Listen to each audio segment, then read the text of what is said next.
Welcome to my podcast. I'm Jay Cutler, and this is Uncut with Jay Cutler. This is podcast number 1.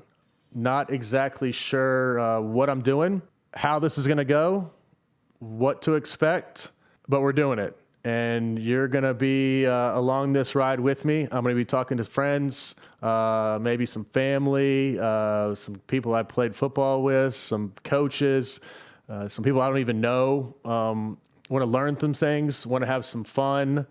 So it's going to be an interesting experience, and I'm super excited about it. And for you, everyone listening, I hope you enjoy it. Also, it is going to be a learning curve. There's going to be some ups and downs, like everything else, but it should be fun.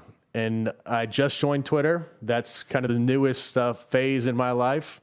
And as well doing this podcast. So you can find me, Jay Has Tweets. I have to look at it to make sure. Yes, Jay Has Tweets on Twitter. Hit me up if there's anything that you want to hear, any guests that you want me to try to get on, questions, comments, the whole thing. Like I said, when I joined Twitter, it's the wild, wild west of social media. And I feel like podcasts kind of lends itself to that also. You can find me on If Jay Had Instagram. Also, if you prefer that method. With that being said, I think we're just kind of going to launch into this and just kind of throw ourselves in the pool. This week we're doing Tom Waddle and Mark Silverman from the Waddle and Silvy show in Chicago. And a little background on them, I did a radio show with them for a number of years. In studio, we toured around Chicago to bars and restaurants and had a lot of fun. There were some tense moments with Silvy that we'll get into, I'm sure. But at this point in my life and their life, they've become more friends than anything else. They've been very supportive from my first day in Chicago to my last day. So I'm pretty excited about this one. I think it's going to be a fun one. It's going to be probably loose and we should have fun. So let's do it. Let's get these guys on right away. Tom, Silvy, let's do this. All right. Welcoming to the show, Waddle and Silvy. Known these two for a long time. From Chicago, did a radio show with them. Gave them a lot of hell. They gave me some crap back. But thanks, guys. Thanks for coming on.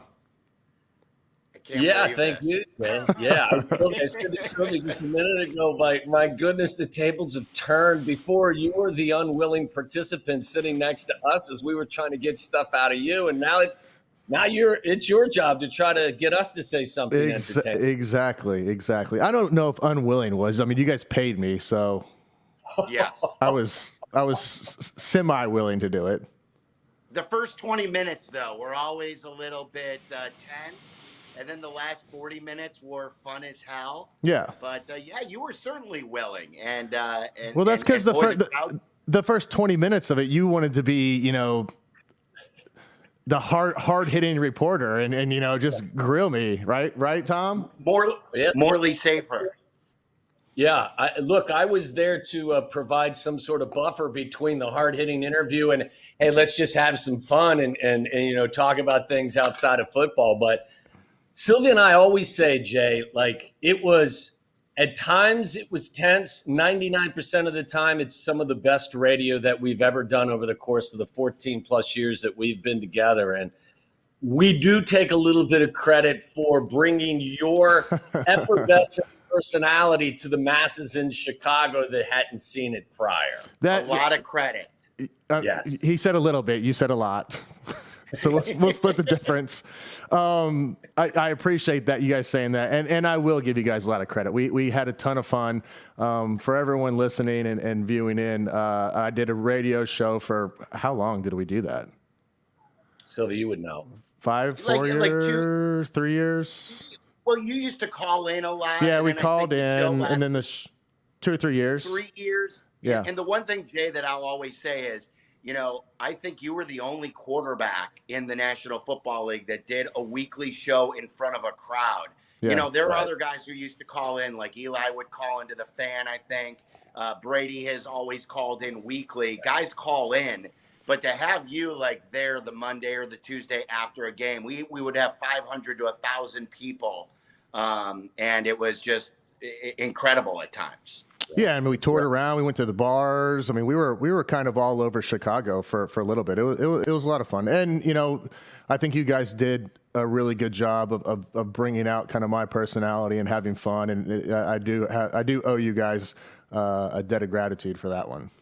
I would ask you, or steak, yeah. We'll get to the meat conversation, I'm sure, soon. Did you know at any point during the show that you did with us that this was something ultimately that you would be interested in doing when your football career was over? Not at all. Not even close. I this was not on my radar. I enjoyed it. It was easy. It was fun. But I mean, that podcasts really weren't a thing at that point. The internet. I mean, the whole spectrum has kind of changed. So I didn't think that I'd get into this. But I also didn't have any idea what I was going to do.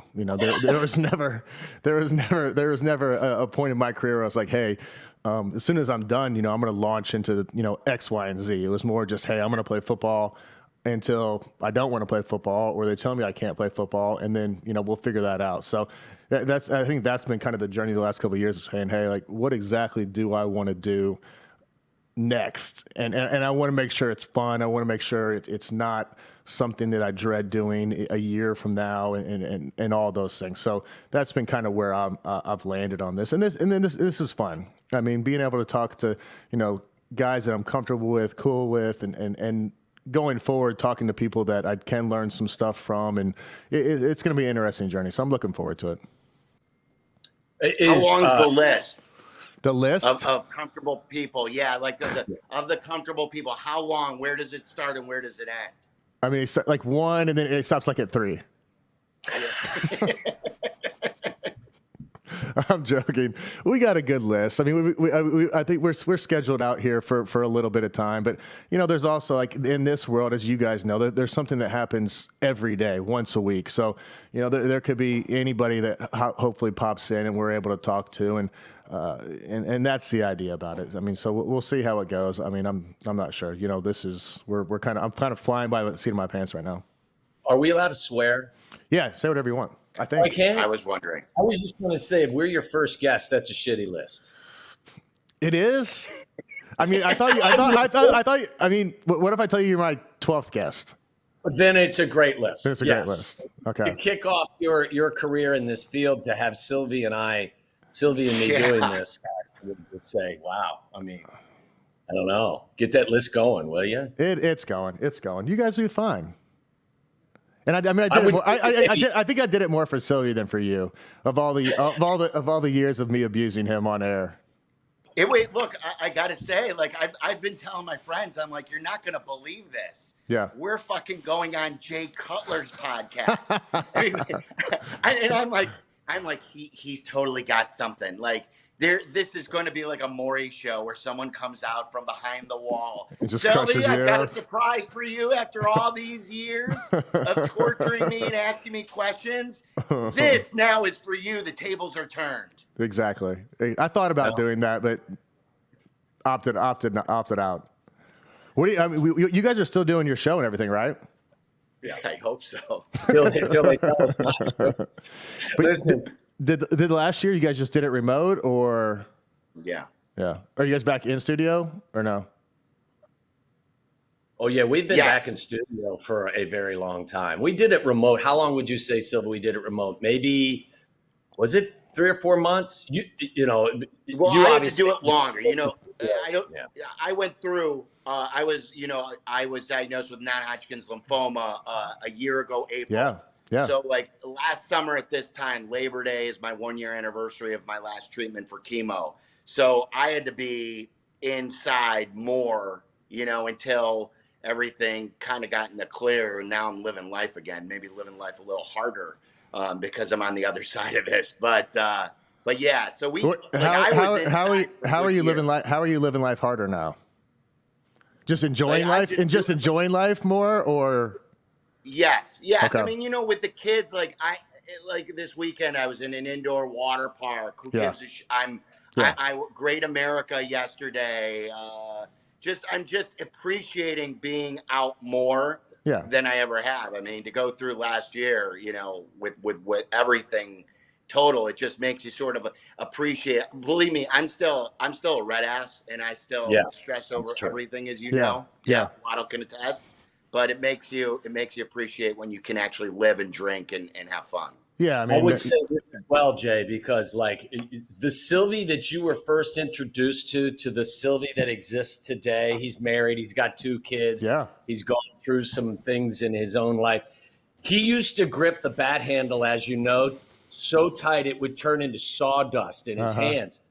He's a different cat now, and I think that you've experienced that when you've come back to Chicago over the last several years. And absolutely, like, there's nobody who's more passionate about his job than Silvy. But we always used to give him shit for, hey, enjoy it too. I mean, there's other aspects besides just this one bucket here. And I can tell you that he's a joy to work with now. And bullshit. He was shitty as hell before, but he's awesome now. Yeah, it wasn't shitty, but there were trying times when we would look at each other and I'd be like, and this is really early, and I'm like, dude, does it really bother you that much that you're gonna yell at me about the fucking Cubs second baseman booting the ball all over the field? Yeah. Like, I didn't do it. B, there's another game tonight because there's 162 of these. And it's just been a different dynamic. And I think Silvy would agree with it. And it's like our relationship has always been good, but it's never been better than it is now. I mean, he's obviously your work wife, Tommy, but like how long have you guys been married together like this? 15 years. And you guys you guys are in the twilight of your marriage together. It sounds like things have never been better. I mean, we're right at the peak. Look at you guys. You know what's funny, Jay? He has Waddle. I don't know if you know. He has this well-known Super Bowl party where everybody wants the invite, and if you're not here. Never got an invite to that. You got the invite, so I can come this year. Certainly. Yeah, you should definitely come this year. Okay. And so a couple of years ago, John Fox was at the Super Bowl party. Yeah. I'm tipping a few back, and Waddle's got the big office, and he's got a picture of Harbaugh, and he's got a picture of probably his BC quarterback who he went to high school with. Mm-hmm. There may have even been a picture of you and him, I think, in there. And I'm like, dude, what the fuck? I go, I'm your longest teammate. Fuck Harbaugh. Fuck all these other guys. Why isn't there a picture of me in here? I'm your longest teammate. Yeah. I'm going to find one. He probably has, it's probably framed in a drawer or something. He just pulls it out from time to time, just looks at it. Yeah. It's a presentation picture for sure when I'm over at the house. Exactly. Oh, Silvy's coming over. Put the picture out. I'm not going to lie. It's not a picture of my mom and dad. Uh-oh. But here it is. It's Silvy and I. We're at where are we at? We're at the Kentucky Derby. I was about to say that's a Derby picture, isn't it? You guys look good. Yeah. Thank you. Not bad. Same. Like his shirt matches my pants, and we talked about. No, we didn't talk about that. Like that's it. That's the only picture I have of you, Silvy. Sorry. I know. Cuddy, I have a picture. I have a picture of you in the office. You want to see this picture? Maybe. Maybe. I don't know yet. Yeah, you may. I don't know. I think this is a rare one right here. I don't know if you remember this Nike Town. Oh, I do remember that. That was and Brian. Yeah. Yep. That was back in the days when you guys were all swollen up. That was that was a long time ago. Hey guys, fantasy football is back, and there's a new app in town. It's called Sleeper. Let me tell you about it. Sleeper is a modern fantasy experience designed to connect people over sports with its integrated chat and sleek interface. Sleeper users talk more to their league mates, and their leagues simply feel that difference. It's free, unlike most apps, with 0 ads. It's a genuinely premium experience. Sleeper offers fantasy NFL, NBA, and even LCS League of Legends, and it gives you total control of your fantasy draft and season. Redraft, Dynasty, Best Ball, this app is made to play fantasy sports your way. Sleeper is the fastest growing fantasy platform. Co-founded by 2 childhood best friends who used to send trading cards via snail mail after their families moved to opposite coasts. They eventually discovered fantasy sports, and it became the glue of their friendship. Sleeper is the app they wish they had growing up, and they continue to use it to deepen friendships and keep people connected. Available at the App Store, Google Play, or on your desktop. Go to the App Store and download the Sleeper app and start playing today. All right, Silvy, I know you want to do it, so before you have a stroke or something, let's talk Bears football. And Justin Fields. Don't act like you don't care. No, I'm super excited, but and I think that's how we got introduced to you. Like, if anyone was over the top, it was the two of us, Waddle and me, when we got you. Like, we wished each other a happy Jay Cutler Day. I can tell you it's April 2nd, 2009. Wow. It got weird. Yeah, it did get a little weird. Yeah, it got weird. I got hammered on scotch that night. It was fantastic. And it's just the excitement of, it's kind of like dating again, and you should know this, and you meet someone new. Okay. And walk me down this path. I'm excited for this. Keep going. And look, you don't know if you're going to get married. You don't know if you're going to be dating a year. No. But after the first date that this feels different. Absolutely. I'm super excited. Yes. And that's how I feel now about Fields, that he's in the Bears, I mean, are you is there a little bit of hesitation there, or are you all in? Because like you said, it is like dating again, which is hard. It's hard as hell. Yeah, really? Yeah. Is it? Not when you're Jay Cutler. Not when you're Jay Cutler. It is hard. It is hard. Oh, shit. Meeting people is hard. What's so hard about it? I mean, I think, finding out what people really, really want from you. I think that's probably an issue. And I'm at a different phase in my life now, with kids and priorities are just changed. Like, it isn't just a purely selfish play by my part. Like, there's a lot of other aspects that have to be taken into consideration whenever you get back out into that world. And the whole landscape has changed. There's apps, there's Twitter, there's Instagram. Like, it's a whole different ballgame. Like, you're not just walking into a restaurant or bar and talking to somebody. Like, that doesn't exist anymore. Are you on an app? Wait a second. Can I ask two questions? Silvy, what are you looking for in your next quarterback? Jay, what are you looking for in your next date? Okay. I don't know. I don't know that. I wish I knew. I think I'm trying to figure that out throughout this process. But I will. It's not a rush. It's not a rush for me at this point.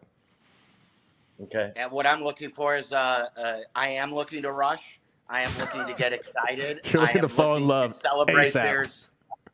Yes. It's pedal to the metal, Jay. Yes. There's no holding back at this point. What fun is it if you hold back? Who gives a shit if you get hurt again? Like, I'm saying, me as a Bears fan. Okay. I want to win a Super Bowl as a Bears fan. I want my kids to see a Super Bowl championship. Yeah. And so, are you back on? I mean, are you a fan of the head coach again, or just Justin Fields is going to do this himself? I'm a fan of the guy. I love Nagy as a guy. Like, he is super cool. He's a good dude. You'd love him as a neighbor. I always joke about that. Pace and Nagy, if you bought a new house in Tennessee and you needed neighbors, and I know your neighbors are further away than my neighbors, but if I moved to Tennessee and I wanted to move in with two neighbors, I'd want Ryan Pace on my left and Matt Nagy on my right.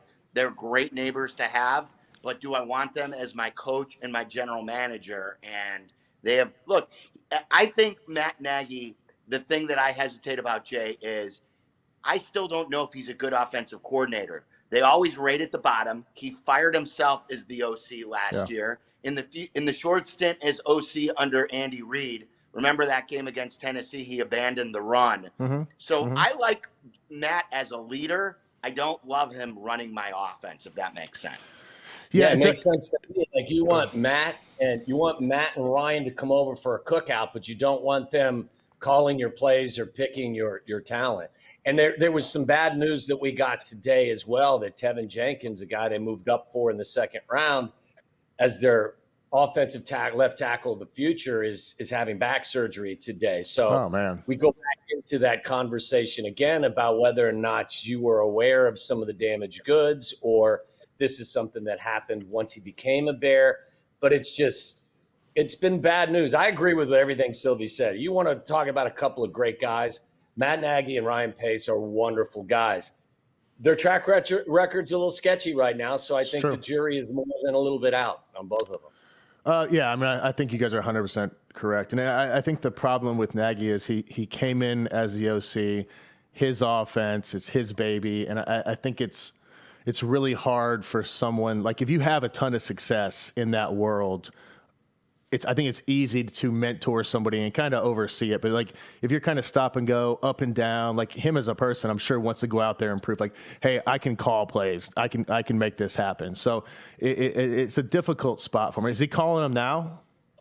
Yeah, he's back to calling plays. And look, part of it is as well, like I have some sympathy for him because he came into a situation, his eyes were open and he decided to take this opportunity. Yeah. But Mitch Trubisky wasn't his quarterback. It wasn't his pick. And I think going forward for the 3 years that they were together, that I don't think Matt ever really did a great job getting the best out of the limited skill set that Mitch had. And I just didn't think it ever meshed. And I wouldn't tell you that he didn't coach Mitch with, the intensity that he should have because he didn't pick him. But I think it's different when now Justin Fields is Matt's guy.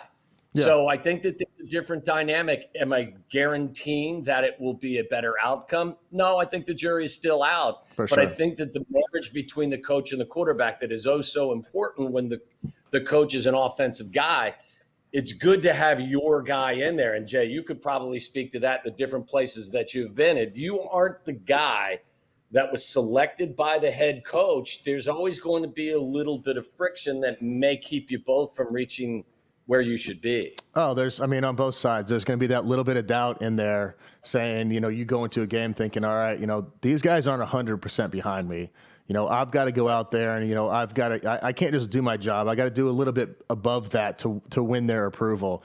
And I think on the other side as a coach, Nagy's out there calling plays. He's like, I don't really, in the back of his mind, he's like, I don't really believe in this guy. So, it's 3rd and 7. He's like, hell, I can't call what I want to call. I've got to do something different. I've got to create plays for him. I got to create spaces for him.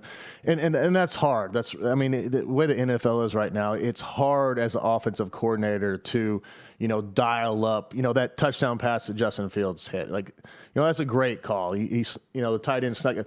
But once every 3 games, 4 games, you might get one of those. It's just really hard to create wide ass open people like that. It just doesn't happen. By the way, we talked about this yesterday. That's dirty fucking pull in the first preseason game, isn't it? Honestly, the Dolphins are not scheming for anything. No, was it third quarter, fourth quarter? Which one was it? Third quarter, and it was don't get me wrong, it's a beautifully designed play where the tight end sneaks out. That's a play that you put in and that you game plan for in week 4 against the Lions because you know their tendencies. Yep. They broke that shit out in the third quarter. And they used to do that with Mitch Waddle. Well, he was he's like first preseason game, we need to make a splash. Yes, that's it. We need a positive play. We need to make a splash. Yes, dial this bastard up and watch what happens. This is going to be a walk. Brian Flores, the Dolphins coach, is standing on the sideline going, did he just do that? Really, guys? My 3's in. We're not game planning for anything. Yeah. But with that said, I don't blame him for doing it because he's working with a young quarterback, and you need to give these guys something to feel great about themselves. So dirty pool, but appropriate dirty pool. Absolutely. You got to build confidence. You've got to get the kid confidence, and I think Matt knows that. If he goes out there and he has a bad performance, whatever happens, incompletions, pick, whatever happens. I think he's smart enough to know the city of Chicago needed that to happen. They needed positivity, and they needed some splash plays. They needed exactly what they got. So, but it doesn't really help Justin that much in the long run because it's not always going to be that easy. It's going to get tough, and there's going to be some ups and a lot of downs, and I think that's going to be the growing process to get through. Yeah, I said does Waddle. Does Mitch airmail that throw though? Oh, Like, goodness. does Mitch Here we hit go. that open road? Look, this is Silvy. It's easy for us to take those pot shots. Here's the two things, and I think it speaks to what Jay's talking about. The scramble for a touchdown that everyone was drooling about and couldn't keep their pants on over. Mitch did that against the Patriots. Yeah. The throw, the wide open touchdown pass to Jesse James. Yeah, Mitch has done that. What Mitch wasn't able to do was to look like he felt comfortable in the position and use the defensive back's aggression against him and bait him to come in and then dump it off. Justin Fields looks like he came out of the womb playing quarterback. And I don't want to bang on Mitch here, but like Mitch, to me, the Mitch situation was Mitch was the best quarterback in the community he grew up in Ohio when he was 6 years old. So they said best athlete. So they put him at quarterback. And then he became the best athlete of high school. So he was quarterback there. And then the progression went on. I never, when I put film on of Mitch, felt like Mitch felt comfortable as a quarterback. Yeah, it's a When different vibe. Yeah, and when you watch Justin in even a short sample size, you get an entirely different feel. So to me, I was most impressed with the less obvious than I was the obvious touchdowns that were scored. Yeah, the first series was a little rough. You know, they had a couple penalties. They were probably going to get a delay game if Buddy didn't jump off sides. But after that, I mean, he settled down. Thought he moved well. You know, he hit the shots he should hit, and I mean, he looked like he was in control of the offense. You know, that being said, it's preseason 1, so we'll see what happens. Don't rain on parades. Sylvy's been away for Jay tweeted, I remember my first preseason game. But I followed it up with, hey, he looks good. I hope he's great, or you know, whatever I did say. But Twitter, also, I'm on Twitter now, which is it's a full-time job keeping up with Twitter. Like, I really want to hire someone. I'm not going to, but I want to hire someone just like to, you know, wade through all this for me. Like, there's so much happening 24/7. Do people not sleep? Well, people don't sleep. No, like guys like Big Cat, who does such a good job. Yeah. Like we've joked, Jay, how many people do you think are on Tom Brady's team? Like, he's constantly doing it, and we know he's funny, but he's not that funny. He's not. I don't think he's not. I mean, Tom might be funny, but like you said, he's not. Someone's writing his jokes. That's awesome. All good. I'm guessing. I don't know. Like his jokes at the White House, someone wrote those. Those aren't his jokes. Oh yeah, for sure. Just like any comedian's got a writer, right? Yeah. So I mean, a football player needs a writer. I mean, come on. I need a writer. Someone get me. I need a writer. You don't. You're witty. That's what. That's but it's just hard to keep up with it every day. You know, like I think Twitter is one of those things where it's quantity, not quality. Right. And Instagram's a little bit different. So it's hard to be funny, witty, and on top of it 8 times a day. Like, I don't have the time in my life to do that. I'm surprised that you want to keep up with it though now. Well, I'm in it now, and we're doing this podcast, so I think it's just it's like hand in hand. Like I'm living a life that I didn't think I was going to live. I don't even know. I don't even know myself right now. I think what Silvy and I have learned over the course of time, and we have to tell each other every day about it, is listen, Twitter can be very good for gathering and sending out information. Yeah. But you can't give oxygen to the nonsense, because you are going to find it. There's more nonsense than there is positivity. And you just have to turn and walk away from it sometimes, because it's everybody's opportunity to kind of have their voice heard and give you what their thoughts are without any ramifications at all. So it is a bit of a weird it's a weird dynamic, but in the occupation we're in, and I think Silvy would agree wholeheartedly, it's required. Jay, let me ask you a question. Yo, shoot. Let me ask you a question. We sit around, us dorks, especially me, not Waddle, and we think about, what's a clever fantasy football team name this year? What would be new? What would be hip? What would be funny? Yeah. Did you sit around and put thought into what your new Twitter handle was going to be? So I'm in an office now with a group of people that I enjoy working with, and we sat around and we had a whiteboard and we were writing down different stuff, seeing what was available. We're trying to change my Instagram, but Instagram hates me, so like they won't respond. But yes, we had a brainstorming session for about half a day about it. I love it. Does that mean like it's Mark Block standing in front of the whiteboard with a marker and he's writing things up and you say yes or no? Or do you give Mark the full authority to decide on things? No, he gets no authority to decide on anything. Okay. He just writes like, hey, write what we tell you to write.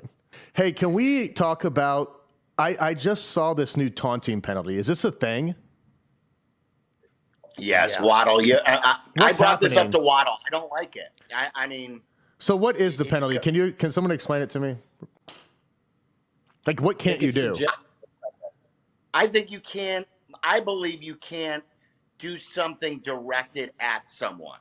So even if it's a benign thing, whether it's spinning a ball, and they spin the ball like in front of somebody, you've taunted them, which is stupid. Like let guys just be guys. That's my opinion. Why let these officiating in the NFL is the shittiest it's ever been. Why give these guys more? And it's impossible. Yeah. Right. Why give them more things to have them keep their eye on? And that they need to throw flags for. That's not what the consumers want. It's not what we want for entertainment. No, well, it sounds like, I mean, the NFL can't decide what they want to do. Because, I mean, a couple of years ago, they changed the celebration. Now they're going back, like, on this taunting thing, which is a form of celebration. It's I saw one, I think it was, like, the Cowboys, and he broke a couple tackles, had a little mosh pit, kept going, and then I don't even know if he did anything, and they threw a flag, and I was like, what is happening right now? We've lost common sense as our guide. Like, what was the old statement? Well, I think the whole world has lost common sense in a lot of aspects. Fair.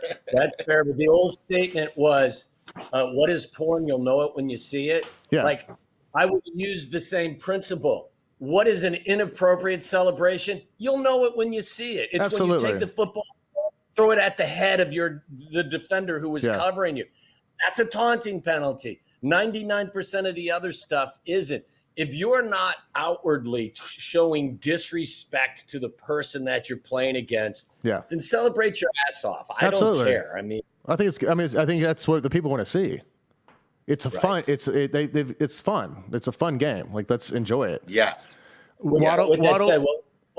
What was the best taunt that you were ever on the delivery end of or the receiving end of back in your playing days? I was literally about that. That was a fun one. I actually want to get Philip on the podcast because I think I just want to know how he raises 14 kids. But it's incredible. It's incredible. Yeah. Taunting. I mean, I think I remember one guy, and I used this line a couple of times. I would get hit or sacked or something, and like back, you could taunt, you could yell, you could say whatever you wanted, and they're kind of taunting, kind of stepping over top of me, yelling at me, saying they're gonna be all day, and I was like, who are you? Like, turn around. Like, I don't know. Let me see your name. Like, are you on the depth chart? And you kind of flip them around, and I got one taunting call at home. I got flushed out of the pocket. I was running to the left. We were actually going in to score. And I think I kind of stiff-armed a guy. And I don't think he fell down, but we kind of both went out of bounds, and I kind of just tossed him the ball. And like I think that's my one taunting call. That's going to get you a penalty. Yeah. I always thought you would suggest it was the taunt you gave your own offensive coordinator, Mike Martz, that one time when we caught that on caught the audio of that. That was spectacular. When I give him the F-bombs? Yes. Yeah, what were your exact words? I think I said, tell Mike to fuck off. I think is what I think I said. The best. That's the best ever. That's the kind of shit that happens all the time, doesn't it? Oh, my gosh, yes. And Mike and Mike was so cool about it. I remember, everyone blew it up, and we're on the sideline, and he's just goes about business, like going. And then the next day, I think we were talking. He's like, I get it. You know, it sucks out there sometimes. Like, you know, I'd probably say the same thing. So he was super cool about it. You know, I've had other instances where the other side wasn't cool about it, but that's for another day. Was you got more Lovey. Did Lovey not like that sort of stuff? No, yeah. I mean, you know, Lovey was super reserved in about every regard. So, but there were different rules for the offense and the defense. Like that's just kind of. I mean, he was a defensive guy, and those were his guys. And you know, he drafted them. They were running his defense. So, I mean, that was a team that was just divided, just naturally. I mean, it wasn't a bad thing. We won games. You know, it was just a different. That was a different. You just got a different sense of that team whenever I was on it. Tom, like you guys didn't have rules whenever you were playing. Oh well, we had leather helmets, so I mean, like I don't even think we had officials. So like, listen, I was the last fucking guy that was going to taunt anyone because everyone on the field could kick my ass. Like, you know, who was I going to taunt? Yeah. I couldn't have one of the guys on the chain gang without getting my ass kicked. Like, I mean, were DBs like just yapping at you constantly? You have no idea. Like, there's so many things. My late grandfather was insulted so many times, and like at one point, I said to him, I said, "Dude, you don't even know my grandfather. He's a great guy. All my friends are really nice people, you know." Yeah, look, I was an easy target early on, especially. I mean, like I would walk to the line of scrimmage, and I would say I got more laughter than I got taunting comments.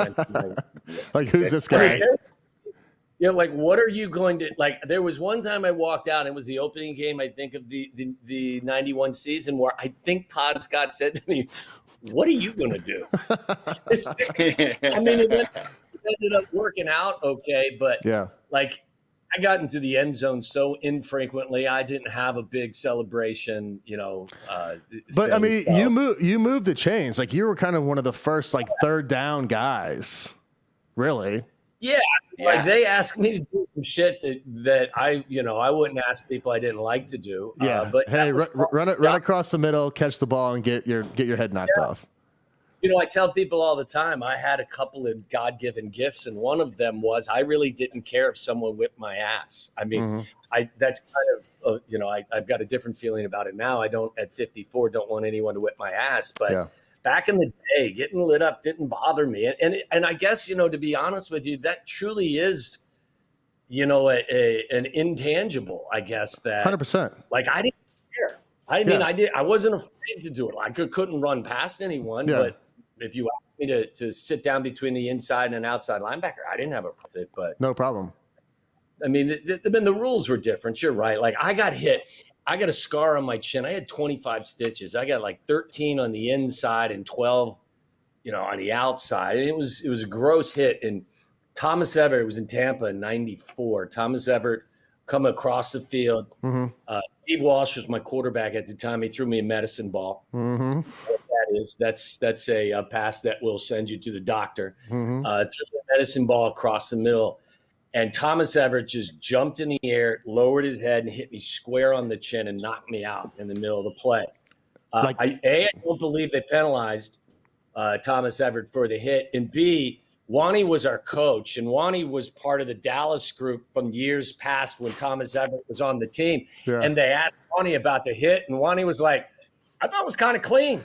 Like, my ass is half dead. I'm clean for Wani, and Wani is making excuses for the guy that just lit me up in necessary fashion. So, were you knocked out? Oh yeah, like I got hit. And before I hit the ground, I was out. And when I hit the ground, I guess they said, like the trainers said, they started running onto the field before the play was even over because they thought I was dead. Yeah. And when it hit me, the problem was my leg got collapsed underneath me. This is a funny story. Okay, if you want me. This is good. My leg collapsed underneath me, and I ended up like doing some injury to my hip and found out I had an MCL sprain.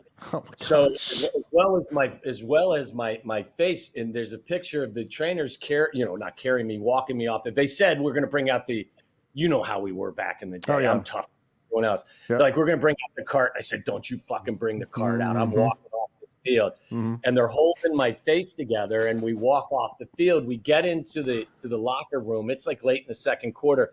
They throw me on the table. They throw that blue sheet over me. Yeah. They start sewing up my face. Yeah. So I get off the thing. My knee's starting to feel a little weird. Yeah.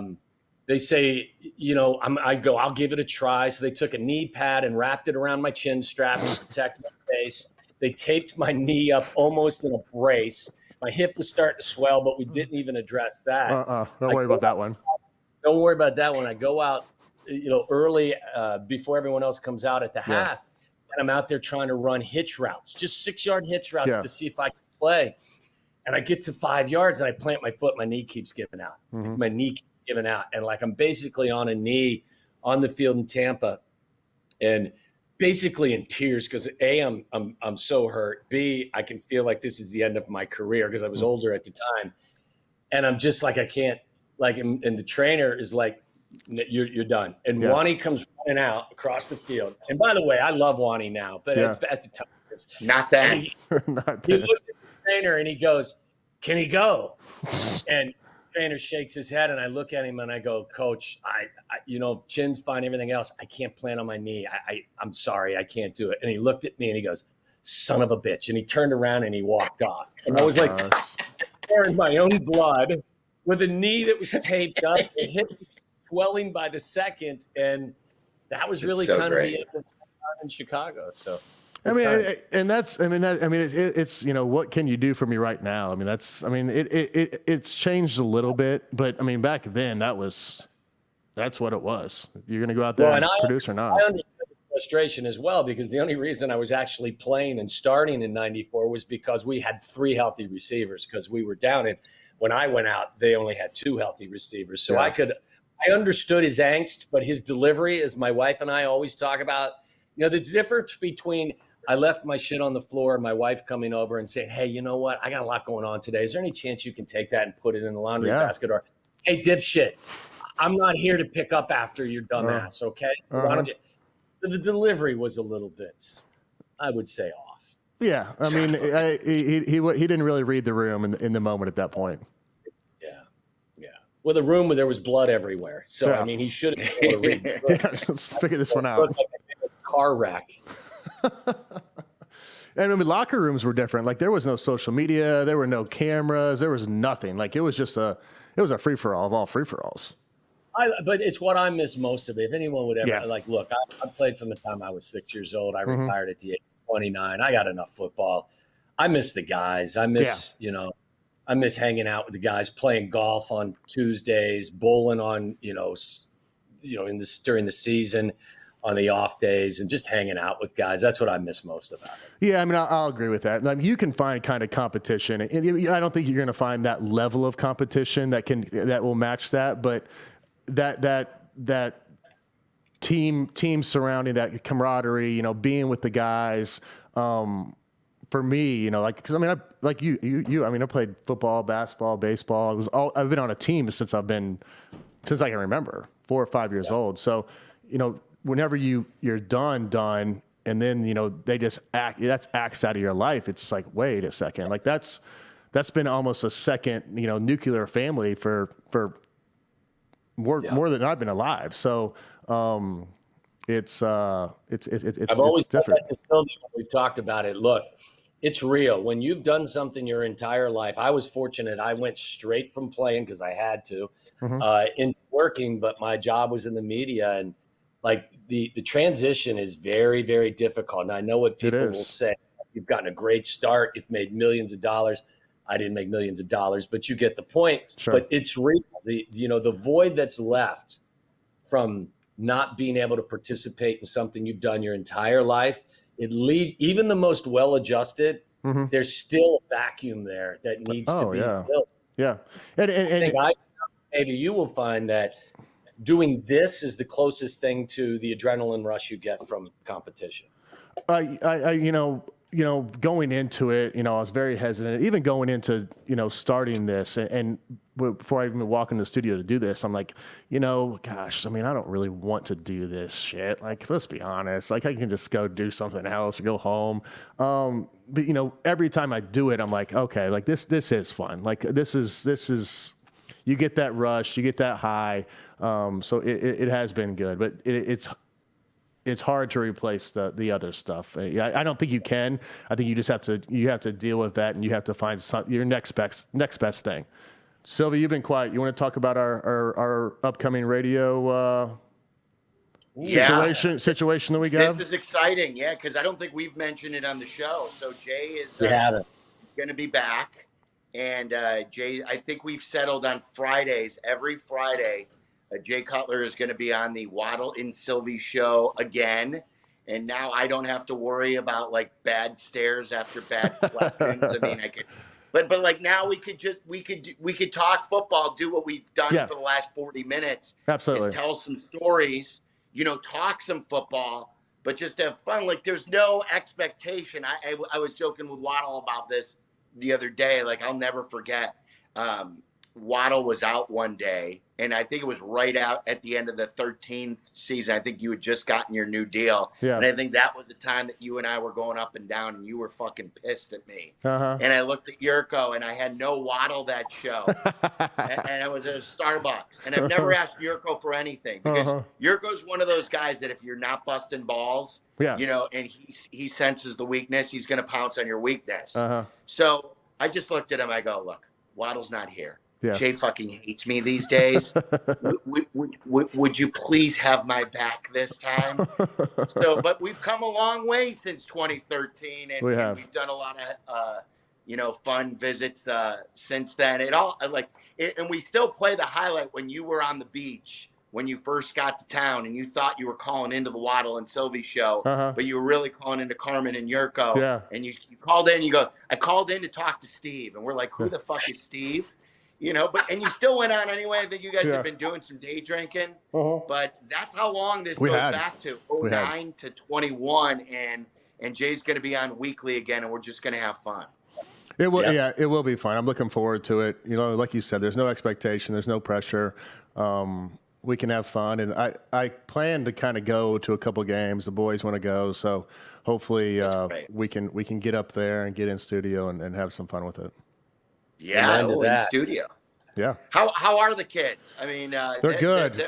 I'll never forget when you had Cam, and Cam's your oldest, right? Yep, he just turned 9. And you were standing on that stage as a proud dad, and Cam may not have even been 1. Yeah. And we're at Joe's, and now look at him. I mean, 9 years old. So that's got to be great, right? Goes by so fast. Yeah, I mean, 9, 7, and there's 5. So 3rd grade, 2nd grade, kindergarten. Everyone's in school. It's kind of surreal. Like when they're all gone, they're all in the house, and I mean, Tom, how your girls are.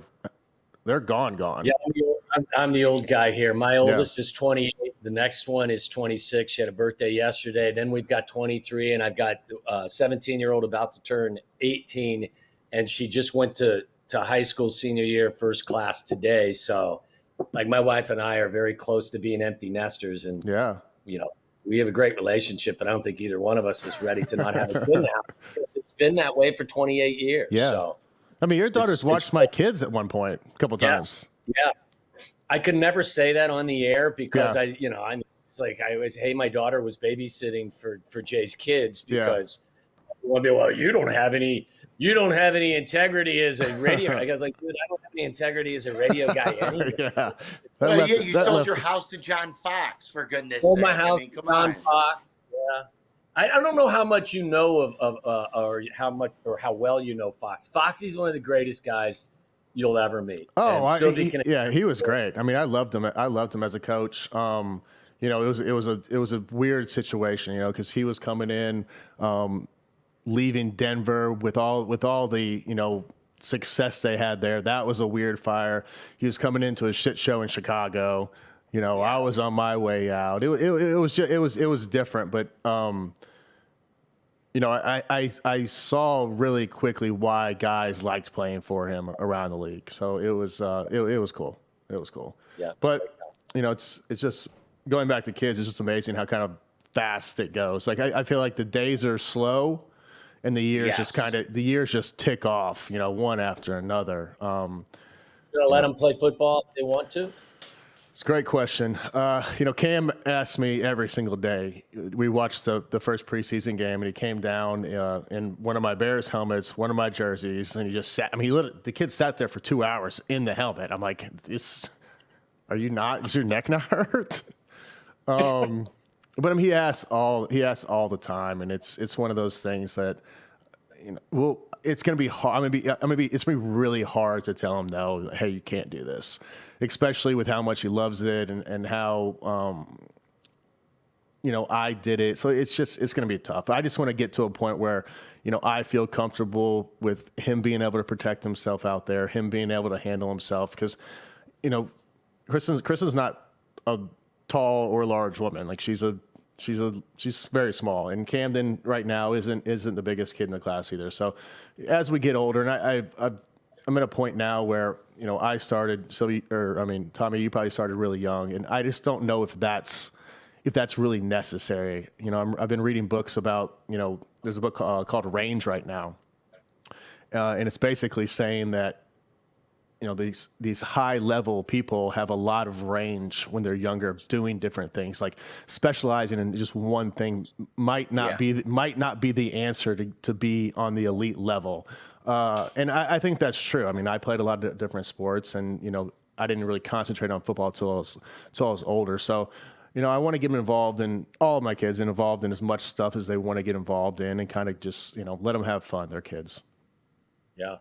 You know what? I think the more I think about it, I don't even know that it's necessary for kids to be with full equipment until like maybe even to the high school. And look, I'm not a doctor, obviously, but maybe wait until you get to be a high school player. And in the meantime, you can play the sport, but play it flag football. Do it in a way that you're not compromising the safety of the kids unnecessarily at too young of an age, because listen, their brains are still developing, and the last thing you want to do is expose them to concussions at that age. So, trust me. The NFL doesn't hit anymore. Why would you want your 14-year-old or 9-year-old to hit when the NFL doesn't in training camp hit anymore? That's a great. I mean, that's one of the most valid points that I've heard. So, that makes a ton of sense. Yes. Can you believe that? Can you believe that, Jay? Silvy's bringing the heat. About fucking time. Jeez. Hey guys, fantasy football's back. There's a new app in town and it's called Sleeper. Let me tell you about it. Sleeper is a modern fantasy experience designed to connect people over sports with its integrated chat and sleek interface. Sleeper users talk more to their league mates, and their leagues simply feel that difference. It's free, unlike most apps, with 0 ads. It's a genuinely premium experience. Sleeper offers fantasy NFL, NBA, and even LCS League of Legends. And it gives you total control over your fantasy draft and season. Redraft, Dynasty, Best Ball, this app is made to play fantasy sports your way. Sleeper is the fastest growing fantasy platform. Co-founded by 2 childhood best friends who used to send trading cards via snail mail after their families moved to opposite coasts. They eventually discovered fantasy sports, and it became the glue of their friendship. Sleeper is the app they wish they had growing up, and they continue to use it to deepen friendships and keep people connected. Available at the App Store, Google Play, or on your desktop. Go to the App Store and download the Sleeper app and start playing today. Well, boys, it's been an absolute. He looked at his watch. I was like, oh, okay, we're done with him. Done. It's been a pleasure, as always. Yeah. Good luck I with think the pod. Can't wait to talk. Yeah, we're looking forward to our Friday conversations as well. That's going to be a good it's going to be fun. It's going to be fun. Cool. All right. Thanks for coming on, guys. I appreciate it. Yeah, thanks, Jay. All right, see you guys. Okay, Tom and Silvy, obviously a pleasure. Ton of fun. I really enjoyed that one. First one is in the books. I'm kind of relieved.